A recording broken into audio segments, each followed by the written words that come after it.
Welkom terug naar deze lektion van Jezus het leven. Dit is nu het derde part van Jezus het leven en in deze lektion willen we reden van onze zekerheid in Christus. Weet je, dit is een zeer grote thema, besonders vielleicht in ons Deutsches Volk, weil einmal hebben we geleerd dat we niet weten als we geraad zijn oder nicht. We moeten bloß ons Spaß het verzekeren en dan zijn we dort worden aankomen. Von der wollen wir naar de Schrift kijken en zijn wat zegt God van het thema en dan willen we zijn van te leren. Eine Frau, wat wir uns vielleicht einmal selbst fragen, ist, wo wird Gott mich annehmen? Wenn ich bei einmal sterben soll und ich wird vor Gott kommen und er wird mich fragen, wohin soll ich die in mein heiliger Himmel anlassen? Wo wird meine Antwort sein? Oder was würde ich mich dann verlassen? Und so da werden wir von dir ein bisschen von reden. Wo ist unsere Seiligkeit abgegründet? Auf was haben wir uns verlassen? Und was haben wir weiten, als wir geraten sind oder nicht? Wenn wir denken an unsere Radung und wo scheint uns das geht als Christen oder wo dankbar wir sind für unsere Radung, dort hat es ein großes Part zu tun mit, was wir glauben von Gott seine Versprechen. Weil uns ganze Thema von Jesus Leben oder von der Radung, das hängt auf von was Gott davon sagt. Das sind nicht, was wir Menschen davon sagen oder was ich davon sage oder was du davon sagst oder ein anderer Prediger, aber was sagt Gott davon oder was hat Gott versprochen? Und so mein Glauben an Gott seine Versprechen und wo Klarheit wird holen, dort hat viel zu tun mit, wo mutig ich sie in mein jährliches Leben. Wenn wir denken an Sicherheit in der Radung, dann müssen wir klar haben, dass es bloß in Christus. Dann weet je, dit Wort in Christus, dat is een ding wo ich sage gleich von zu reden und auch al 14 habe von geredet. Aber auch bloß ich glaube an Jesus, ich glaube, dass er ist gestorben für mich, er ist begraben, er ist abgestanden von Tod. Wenn wir denken an unsere Sicherheit und unsere Erlösung, dann müssen wir klar haben, dass das bloß in Christus. Wenn ich an Jesus glaube, dass er ist für mich gestorben, er ist begraben, er ist abgestanden für mich, das ist was meint in Christus. Ich weiß, ich rede von wer wir sind in Christus. Und das ist was meint, ich glaube an Jesus, ich habe ihn angenommen als mein Erlöser. So wenn wir denken an Sicherheit in der Erlösung, das ist bloß in Christus.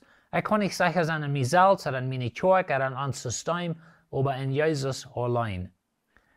Ein wahrer Christ, oder jemand, der an Jesus glaubt, wirklich von Herzen an Jesus glaubt, der ist immer ganz sicher in Christus. Seine Erlösung ist ganz sicher in Christus.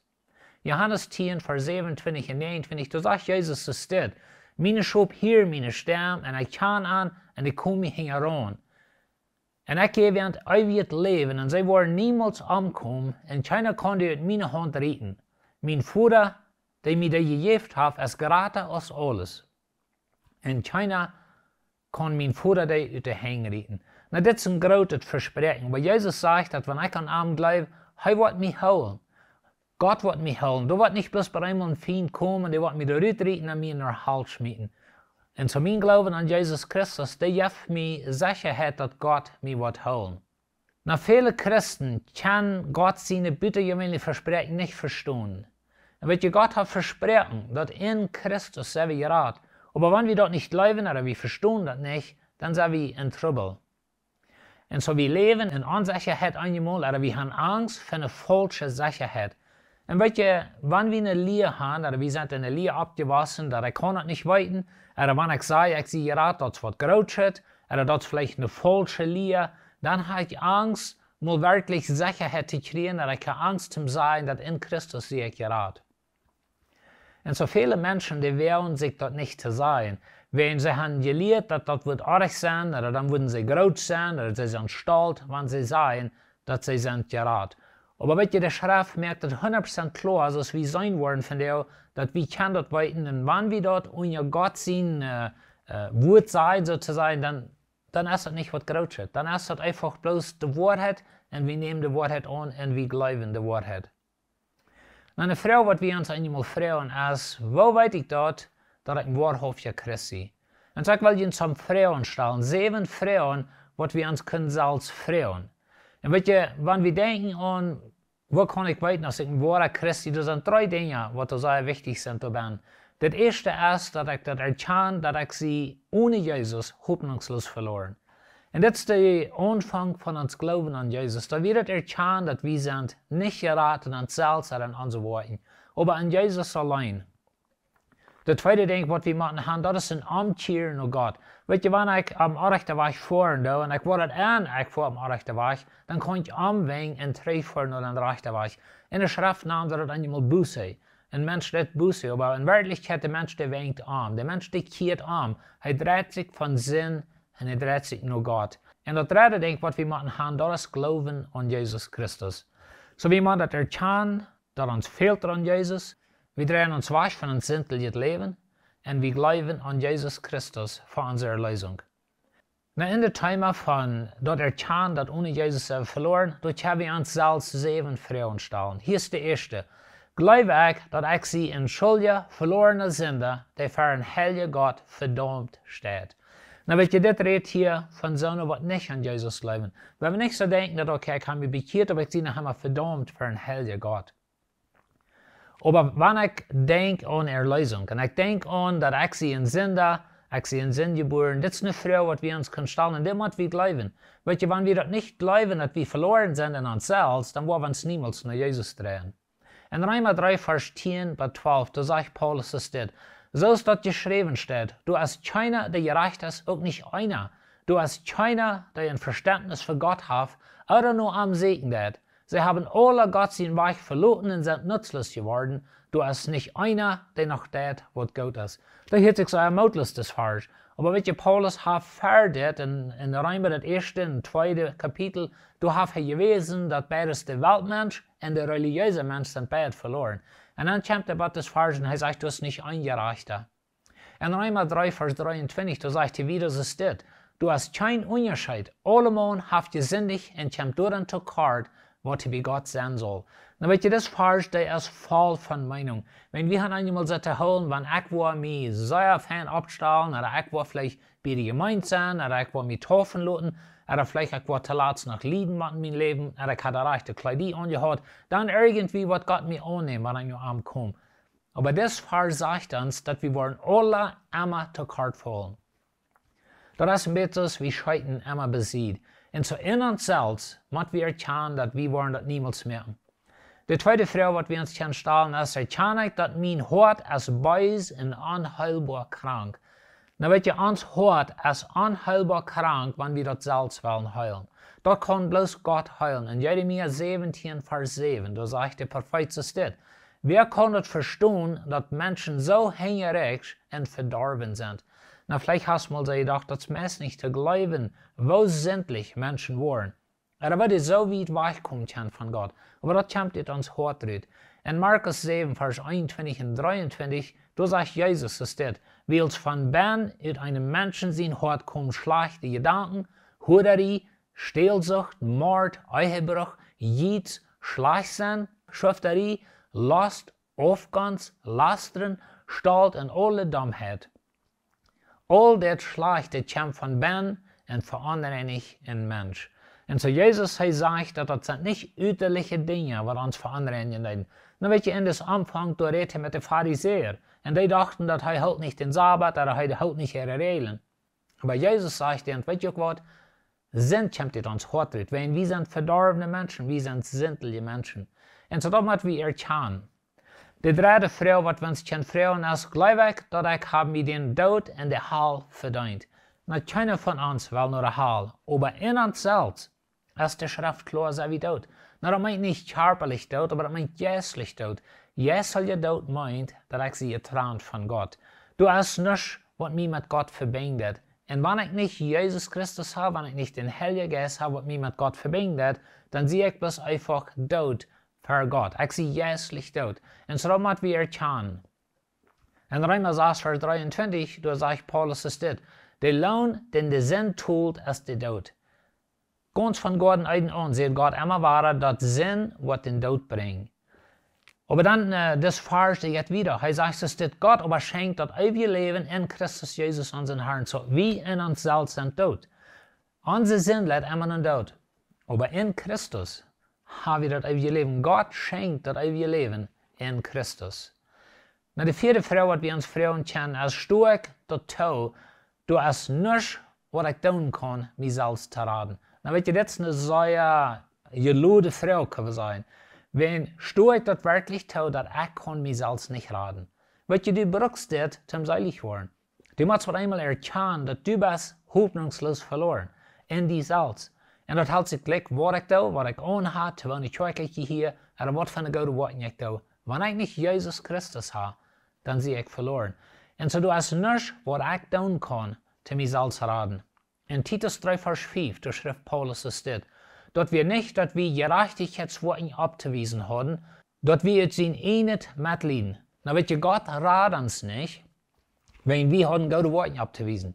Gott rät uns nicht, wenn ich komme mit einer langen Liste von guten Dingen und Gott sagt, wow, du hast gut getan, die wollte ich raten. Das handelt sich nicht um das.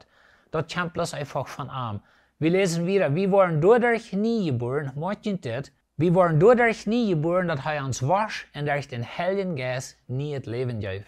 Lass mich das noch einmal lesen. Wir waren dadurch nie geboren, dass er uns wascht und durch den Heiligen Geist nie das Leben gibt. Und weet je, das kommt nicht mit mir. Ich kann nicht tun, selbst an Jesus glauben. Aber das reinwaschen, das seilig merken, das Gerechtigkeit geben, das kommt rein alle von Gott. Und so das sind Dinge, was wir machen erkennen. Die 5. Frau ist das. Verstehe ich, dass meine besten Worte, wo mir niemals eine Stelle im Himmel geben. Na, am Anfang frug ich, wenn ich würde nur Gott kommen, und Gott würde mich fragen, wo soll ich die in mein heiliger Himmel nennen? Wo wird meine Antwort sein? Würde ich sagen, well, weet ich habe so und so viele gute Dinge tun, ich sehe so und so viele Jahre Predigt was, und ich gehe hier zu dir Kirche, oder ich kann mich durchtaufen lassen, oder ich habe so und so viele Arme gehalten, was will ich sagen? Und hier, diese Frau sagt, verstehe ich, dass meine besten Worte, du musst die ganz besten Dinge, was du in deinem Leben getan hast. Mit dem, was du dir das stolz durchstehen, vielleicht, oder du wirst durchleben, das wäre einfach mal was Gutes, was du hast getan. Und dann muss die bloß einfach sein, die Worte werden die niemals eine Stelle geben im Himmel. Jesus allein kann uns raten. Aber wenn wir erst Jesus haben, wenn wir in Christus sind, dann können wir uns ganz sicher sein. In Epheser 2, Vers 8 und 9, da sagt Paulus, das steht, ihr seid durch Gott seine Gnade gerat, willst ihr glauben. Na, weet je, Gott seine Gnade meint ein Geschenk, was ich mir nicht verdient habe. Aber er sagt, wir sind durch Gott sein Geschenk, Gott seine Gnade gerat, willst wir glauben. Na, was glauben wir? Wir glauben an Jesus Christus. Das ist nicht durch jene Worte. Und weet je, das ist keine Worte, was du kannst tun, was die wollen raten. Na, das ist danach fein, wenn wir gute Worte haben. Als Gott seine Kinder soll wir gute Worte haben. Das soll in uns Leben zu sein gehen. Aber wir haben gute Worte, wenn wir gerat sind, nicht im Gerat wollen. Wir lesen wieder, das ist ein Geschenk von Gott. Na, weet je, die Gnade, was er von redet, das ist ein Geschenk von Gott. Das ist nicht die Worte, sondern keiner Ursache auf sich selbst zu loben. Einmal, wenn wir uns selbst raten, ich wundere, was wir im Himmel alle würden pochen. Aber wo wir uns da würden loben und wir würden sagen, ich habe besser getan als du. Aber weet je, keiner von uns wird im Himmel sein, wenn unsere eine Worte.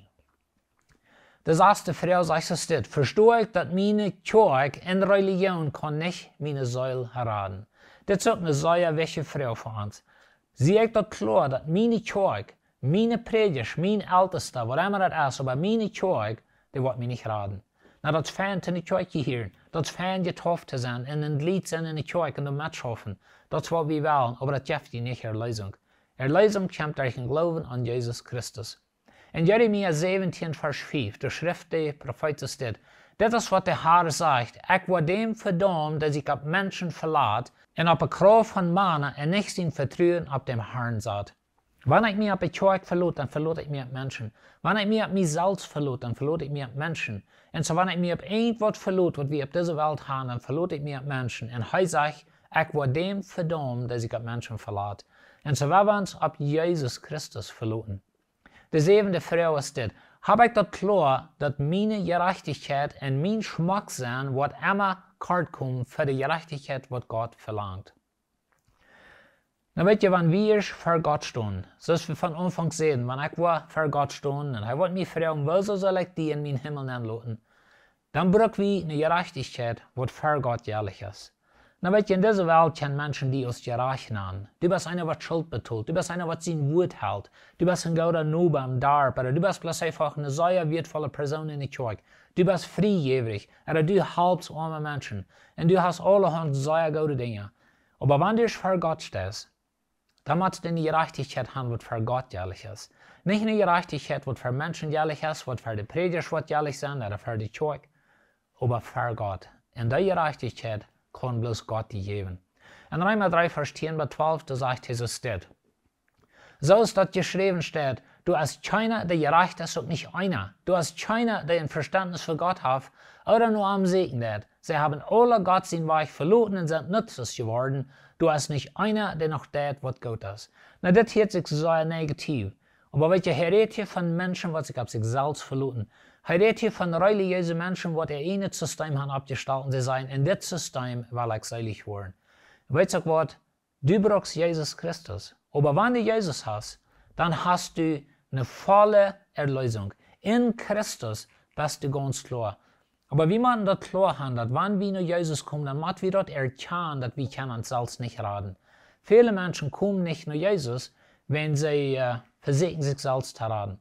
Vielleicht versuchen sie sich zu raten in ihrer Gemeinde, oder in ihrer Taufe, oder in die guten Dinge, was sie tun, oder wo ihr dort uterlich sitzt. Aber wir brauchen Jesus Christus. Jesus hat gestorben für uns. Jesus wird begraben und dann stand er auf von Tod. Und weil Jesus sein Tod, der betont unsere Sinn, seine Auferstehung gibt uns ewiges Leben. Und so wenn wir mit Jesus taub sind, sozusagen gestorben sind uns alle Leben, wir sind begraben, wir sind abgestanden, trainiert leben, dann haben wir eine Erlösung, was für Gott jährlich ist.